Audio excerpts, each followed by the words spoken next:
பிளாத்தியுலத்தில் ஒரு சுற்றுப்பயணம். எங்கே போகிறோம்னா சுந்தரேஸ்வரபுரம். சுந்தரேஸ்வரத்தில் கம்மாக்கரைக்கு ஏற்ற மாதிரியே பார்த்தீங்கன்னா அது அந்த கட்டடம் வந்து மகளிர் சுய உதவி குழுக்கு செயல்பட்டுருக்கு.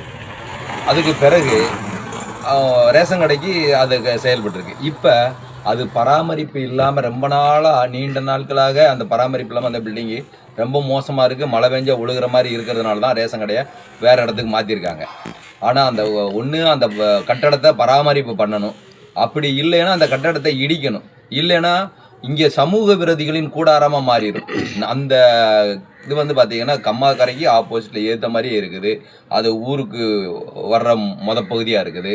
அது நாள்பட பார்த்திங்கன்னா இன்னும் வந்து மதுப்பிரியர்களின் கூடாரமாயிரும், பிறகு சமூக விரோதிகளின் கூடாரமாயிரும். அதனால் மாவட்ட ஆட்சித்தலைவர் அவர்கள் இதை வந்து தலையிட்டு உடனடியாக நடவடிக்கை எடுத்து அந்த ஊர் மக்கள் சார்பாக அதுக்கு நடவடிக்கை எடுத்து அதுக்கு தீர்வு காணணும்னு சொல்லி அந்த கிராம பொதுமக்கள் சார்பாக கோரிக்கை வைக்கிறேன்.